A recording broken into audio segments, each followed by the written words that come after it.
నువ్వుల నూనె పెట్టుకుని ఉమ్, నలుగు పెట్టుకుని అప్పుడు తల రుద్దుకోవడం అంటాం. అంటే షాంపూ కావచ్చు ఈ రోజుల్లో. ఉమ్. పూర్వం అయితే షీకాకాయ. షీకాయి, కుంకుడుకాయి వాటిలతో. మరి పంజాబీలు దేంతో రుద్దుకుంటారో తెలుసా మీకు? ఆ, పుల్ల పెరుగులో శనగపిండిలో పుల్ల పెరుగు వేసి దాన్ని తయారు చేసి దాన్ని తలకు పెట్టుకుని రుద్దుకుంటారు. ఆ, అది వాళ్ళ జుట్టు నిగనిగలాడుతూ ఎక్కువ కాలం ఉండడానికి కలిగినటువంటి రహస్యం. ఓ, పెరుగు ఓకే, శనగపిండి పెట్టుకోవచ్చమ్మా తలకి. శనగపిండి పెరుగు కలిపి ఉమ్, దాంతో రుద్దుకుంటారు. ఆ, చిన్నపిల్లలకి చేస్తాం కదమ్మా. ఉమ్, ఉమ్. చిన్నపిల్లలకి మనం కుంకుడుకాయలు షాంపూలు పెడతామా? వాళ్ళ పెట్టు. తలకి తలంటేటప్పుడు ఒంటికి నూనె రాచి అంతా చేసి తలకి ఏం పెడతాం? ఉమ్, సున్నిపిండే పెట్టి తల రుద్దుతాం. ఉమ్, ఉమ్, జుట్టు ఉమ్. మెత్తగా ఎంత స్మూత్ గా Smooth గా. పట్టులాగా ఉంటుంది. మరి అదే కదా. అలా అలాగేదో ఒకటి మీరు దేంతో చేసుకుంటారో దాన్ని అభ్యంగన స్నానం చేయడం ప్రధానమైంది.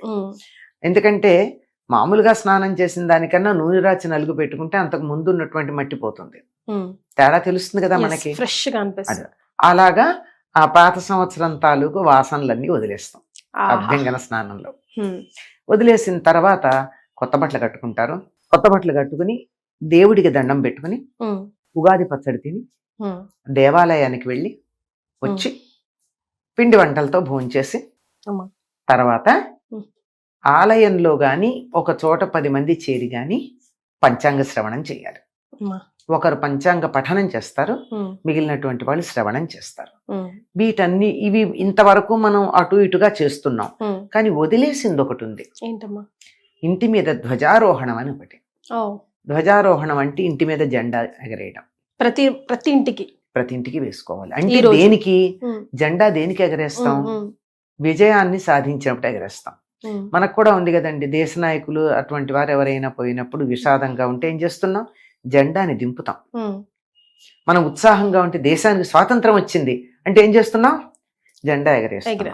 అందుకని మనం క్రితం సంవత్సరం చాలా బాగా మన జీవితాన్ని గడిపాము, ఇక ముందు కూడా అలా విజయవంతంగా గడుపుతాము అనడానికి సంకేతంగా ఇంటి మీద కాషాయ రంగే వేసుకుంటూ ఉంటారు సాధారణంగా. దాని మీద ఎవరికి నచ్చినటువంటి దైవం యొక్క చిత్రం, వాళ్ళు హనుమంతుడు కావచ్చు, గరుత్మంతుడు కావచ్చు, నంది కావచ్చు, ఏదైనా సరే ఒక జెండా ఆధ్యాత్మికతని సూచిస్తూ మమ్మల్ని ముందుకు నడిపించేటటువంటి దైవం అని చెప్పడానికి సంకేతంగా ఒక జెండా ఎగరవేయడం అన్నది